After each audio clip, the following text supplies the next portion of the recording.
Welcome, everyone. It's Cannabis News with Joe Klare. It is October 4th, 2018. Presented, as always, by the Marijuana Times, marijuanatimes.org. Check us out there. Click the video tab at marijuanatimes.org to find the show. You can also search the Marijuana Times on YouTube and Vimeo to find videos. And if you want the audio-only version of the show, search the Marijuana Times on Apple Podcasts. You find us on all those various platforms. And again, as I said, marijuanatimes.org, obviously. Talking about a few stories today. As always, the Boston Freedom Rally. Excuse me, hold on. There we go. That's a little better. No, it's not really. Hold on. Is that better? There we go. It's not a technical issue. It's a voice issue. And as you know, if you do a podcast or a video cast or anything where you are telling people and relaying information orally, you need your voice. My voice is very important to me. And I should take care of it better, but I don't. I'm sorry, voice. Hang in there. Talking about the Boston Freedom Rally also.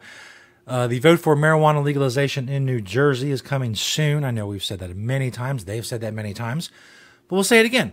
It's soon. And they have a date in mind, at least for the state Senate. And also the U.S. Attorney from Colorado wrote an op-ed about marijuana legalization, the state of marijuana legalization in Colorado. We'll go through that and rebut several of the points. I'm not going to go through the whole thing. I could do 20 minutes on it, but I'm not going to, because as soon as you see the patterns of what people like this guy are trying to do, this U.S. Attorney in Colorado, you see they're pretty much, they all go by the same playbook. All that's coming up. But first, of course, Cannabis News brought to you by Natureside.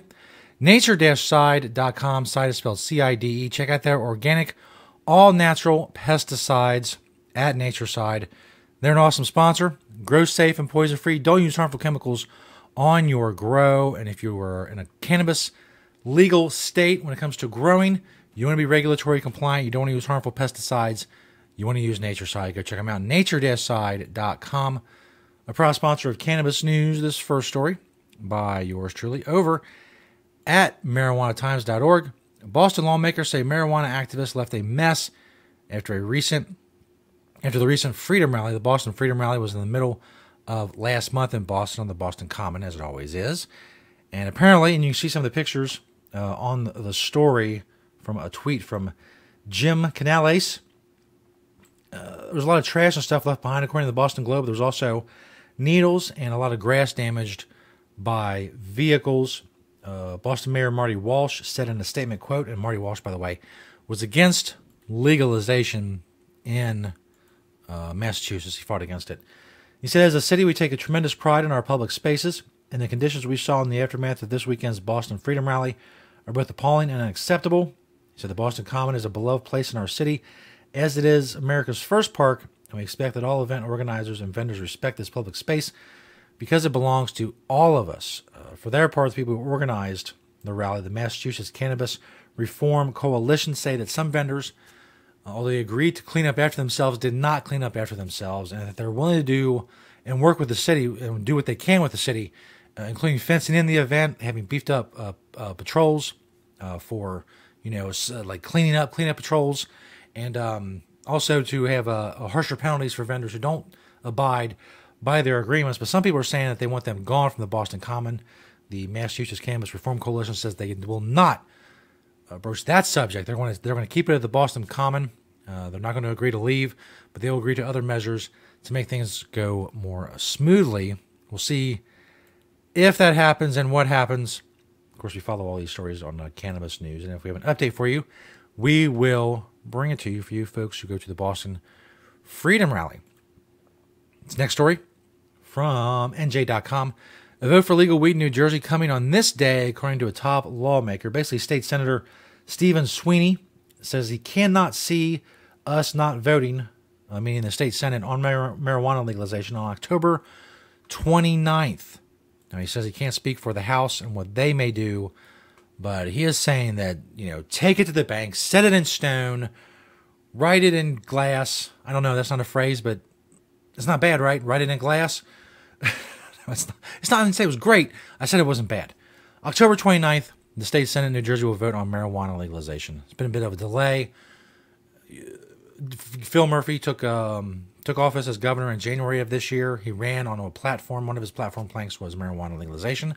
People kind of thought they was going to get done earlier in the year. Then it was pushed to June. Then it was pushed, no, they said no, maybe July. Then they pushed it to September. Now the House has no date. October 29th is the date they're setting in the Senate. They say they still got a couple issues to work out between the legislature and Governor Murphy's office. But that as soon as they iron out those problems, that marijuana legalization will come in some form recreationally to New Jersey.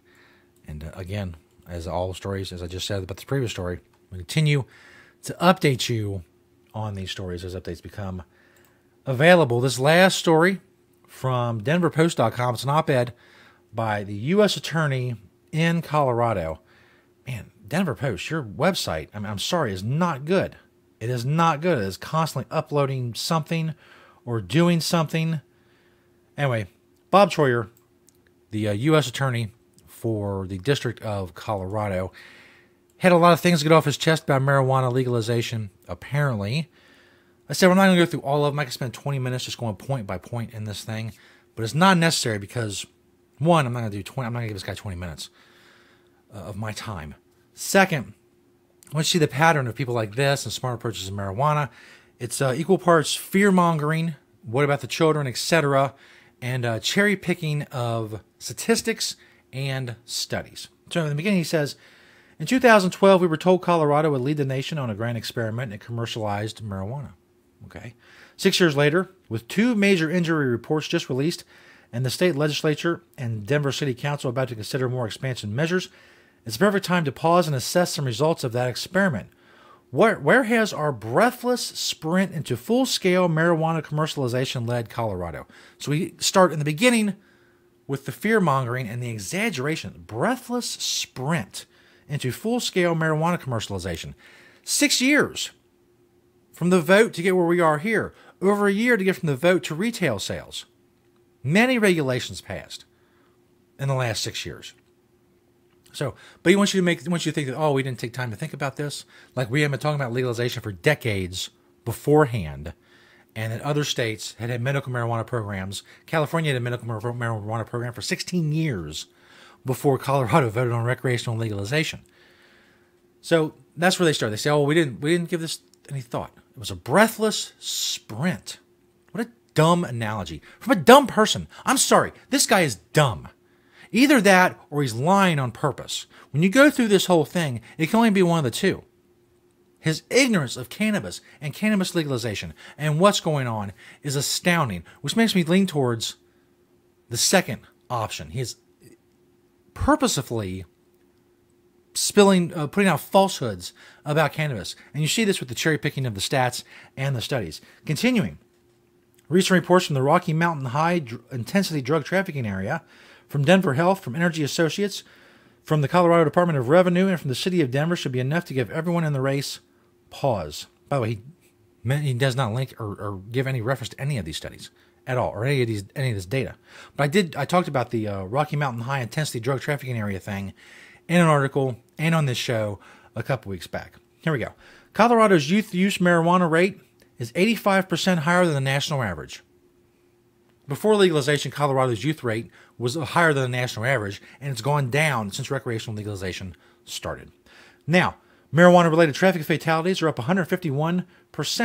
Marijuana-related traffic fatalities just means that if someone was involved in a wreck that involved a fatality, if someone involved in that wreck had THC in their system, whether they smoked a joint 3 months ago, or 3 weeks ago, or 2 days ago, or 47 hours ago, it doesn't matter. It doesn't prove that they were impaired on marijuana. It's just they had THC in their system at the time of the wreck. So that becomes a 151% increase, not mentioning the fact that there's better testing now and more testing of people's blood when it comes to traffic accidents. So again, another cherry-picked statistic. 70% of 400 licensed pot shops surveyed recommend that pregnant women use marijuana to treat morning sickness. So what? So what? Pregnant women get prescribed opioids late into their 3rd trimester, but dispensaries saying, well, maybe for your morning sickness you could try some medical marijuana. Apparently that's a bad thing because he put it after 2 bad things, so the 3rd thing must be bad as well, but it's really not. Continuing, now an indoor marijuana grow consumes 17 times more power per square foot than an average residence. Okay, How much energy does a Walmart use? How much energy does a liquor store use? You know, the big freezers? And whatever that number is, who cares? Who cares how much energy a liquor store uses? They pay for it. Who cares how much energy Walmart uses? Probably more, than a residence. What kind of stupid comparison is that? You're growing large amounts of marijuana. How's that compare? It's 17 times more than a residence. I bet a big grow warehouse is 17 times larger than a residence too. So what? Who cares how much energy it uses? They're paying for the energy. Who cares how much energy a liquor store uses? Or a gas station has those big beer caves. How much energy is that? Find that number and then look at that number and say who cares? Because it doesn't matter. Continuing. Each of the approximately 1 million adult marijuana plants grown by licensed growers in Colorado consumes over 2.2 liters of water per day. Who cares? What does that mean? Plants use water. Wow. U.S. Attorney Bob Troyer has figured it out. Plants use water. So what? Who cares? But again, he's listing all these things after the supposed 2 bad things that he cherry-picked from some data, and that makes all of them bad. You see the pattern? Well, we'll go through a few more, in case you don't see the pattern. Now Colorado has issued over 40 little-publicized recalls of retail marijuana laced with pesticides and mold. Well, that's an argument for legalization. Because unregulated marijuana you get from some dude down the street selling out of his mom's basement, there's no regulations at all. On 20 years of smoking illegal marijuana, I wonder how much mold and pesticides I've consumed. I would hate to see that number. I wouldn't look at that number and say, oh, so what? I would say, man, that's a lot. Holy crap. That's good. 40 recalls, retail marijuana laced with pesticides and mold. That's the thing. That's the advantage of legalization over non-legalization, over prohibition. Okay. So we go to the next paragraph. Again, I'm not going to go through all this. Like I said, as you can see, it's going to take all night. Now Colorado has a booming black market exploiting our permissive regulatory system, including Mexican cartel growers for that black market who use nerve agent pesticides that are contaminating Colorado's soils, waters, and wildlife. Now it sounds like Alex Jones. There's fluoride in the water making the frogs gay. The frickin' frogs are turning gay. A booming black market now is a booming black market in Colorado as if it didn't exist before. And this notion that Mexican cartels are flooding into Colorado to grow marijuana under legalization, we're allowed to grow 12 plants. Then now that's become a thing now under legalization. This didn't happen before legalization. The word Mexican cartels certainly weren't involved heavily in the marijuana trade and growing on federal lands before legalization. It's a load of crap. Bob Troyer, that's a load of crap. You're full of crap. Continuing. After the Alex Jones-like conspiracy theory, marijuana commercialization has led Colorado to these places. Well, most of that was good. And a lot of it didn't matter. Energy use, liters of water. He says, this is what he's emptied his gun. That's it. He said, this is where we're at. All the stuff I just talked about. Has also led to Colorado's prominence in other states considering commercialization. As the U.S. Attorney leading other U.S. attorneys on marijuana issues, modesty, I have traveled the country and heard what people are saying about Colorado. And he goes through all the things that they should be touting instead of, when legalization came. Do they tout Colorado's tax revenue from commercialized marijuana? No, because there's been no net gain. Marijuana tax revenue adds less than 1% to Colorado's coffers, which is more than washed out by the public health, public safety, and regulatory costs of commercialization, a number he does not provide at all. He doesn't provide the tax number. He doesn't provide the supposed number of public health, public safety, and regulatory costs of commercialization. But he insists that the latter is more than the former, with no proof whatsoever. He says, do they highlight commercialization's elimination of the marijuana black market? No, because Colorado's black market has actually exploded after commercialization. No numbers to back this up. None. No. Point out, no one has ever said that legalization would eliminate the black market. All anyone's ever said is that legalization, if it's able to bring prices down lower than the black market, that will drive dealers and cartels out of the marijuana market, which it does, and it has. We have become a source state, a theater of operation for sophisticated international drug trafficking and money laundering organizations from Cuba, China, Mexico, and elsewhere. Again, no proof of this whatsoever, but let's say it's true.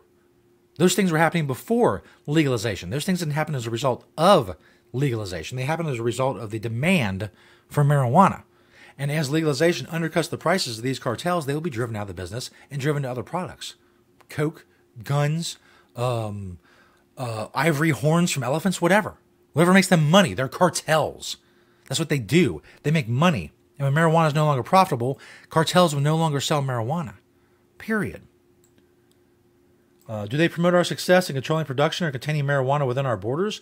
No, because last year alone, the regulated industry produced 6.4 metric tons of unaccounted for marijuana, and over 80,000 black market plants were found on Colorado's federal lands. First, federal land growing of marijuana goes back decades. And second, 6.4 metric tons of unaccounted for marijuana. What's that mean? What does that mean? Where did it go? It left the state? I imagine some of it left the state, of course. States with prohibition are going to be sucking in marijuana from states that don't have prohibition. Again, that's supply and demand. But what does that mean, unaccounted for? It's not unaccounted for. Somebody smoked it or put it in an edible or made concentrates out of it. Does the industry trumpet its promised decrease in alcohol use? No, because Colorado's alcohol consumption has steadily climbed since marijuana commercialization. How about the industry's claim that marijuana will cure opioid addiction? No, a Lancet study found that heavy marijuana users end up with more pain and are more likely to abuse opioids. First of all, talk about a cherry-picked study. For every one study, for his Lancet study, I can give you 20 studies that show in states with decent medical marijuana programs, opioid use is down, opioid deaths are down, and Medicare costs associated with opioid prescriptions are down across the board in states with marijuana dispensary systems. So that's garbage. That Lancet study, he doesn't even link to. I don't care. Like I said, I can find 20 studies that say the opposite. Same thing about alcohol consumption. Alcohol consumption is down in states with medical marijuana legalization. If Colorado's alcohol consumption has climbed since marijuana commercialization, it's not because of marijuana commercialization. It's because Colorado, I don't know if you've noticed, they have a lot of beer companies. And, even John Hickenlooper made his bones, his ducats on alcohol. If people are drinking more, okay, so what? No one, and it says it's promised decrease in alcohol use. No one promised decreased alcohol use for marijuana legalization. No one in the industry, no activists. It's happened in a lot of states with medical marijuana, with access to marijuana. And, whether that's a good thing or a bad thing, I don't know. And I really don't care. But the lay at the feet of marijuana legalization is more of the pattern for people like this. So, again, I've gone on. I could keep going. I'm not even halfway through. But I've given 10 minutes to this garbage. Here's the thing.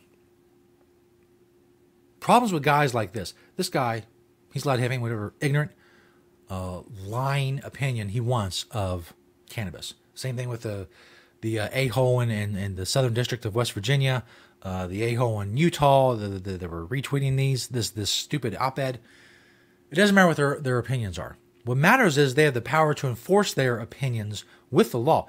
What business is it of the U.S. Attorney in Colorado if someone's in Denver sells marijuana or uses marijuana or grows marijuana? Why is it his business? The problem is the system that gives these people power over marijuana. This is where legalization comes in. In the case of Bob Troyer, federal legalization. Get the federal government out of legalization. Because here's the problem. Let me scroll down more and find... These impacts are why you may start seeing U.S. attorneys shift towards criminally charging licensed marijuana businesses and their investors. State legal businesses and the people who invest in them, you may start seeing U.S. attorneys shift toward criminally charging these businesses. This is a blatant threat. After his mountain of lies and crap, a blatant threat. He says, after all, a U.S. attorney is responsible for public safety. No, you're not. No, you're not. Even if you were, you should have no right to tell anyone whether or not they can use or sell or grow marijuana because they're not infringing the rights of anyone else. But you're not responsible for public safety. You're responsible for prosecuting crimes. Public safety is what the fire department, the police department, the National Guard, all that crap is for. You're not responsible for public safety. You're responsible for prosecuting crimes. And of course, yes, marijuana is a federal crime, and that comes in your job purview. That is the problem with federal law, and that's why federal law needs to be changed. None of this is worth anything. What Colorado is doing, California, Massachusetts, Maine, it means nothing if the federal government decides that they can just follow federal law and go in and take down licensed marijuana businesses. If they can do that, state law means nothing. Until federal law is changed, this specter of these people, of these morons, of these liars, hangs over the cannabis industry, and it sucks. So federal law needs to be changed. So a lot's going to hang on the midterm elections that are a little over a month away. We'll continue to cover all these stories of cannabis news and continue to rail against these people. This guy, whose ignorance should have no force of law, just so happens he's a U.S. Attorney, so he's got a lot of force of law. Much force of law from this guy. And we'll continue to target these people and rebut their crazy claims and their ignorance right here on Cannabis News. Thank you to NatureSide, nature-side.com for being a proud sponsor of the show. Thank you all for liking and commenting and sharing on the videos and with the videos and of the videos. And we'll see you next time right here on Cannabis News.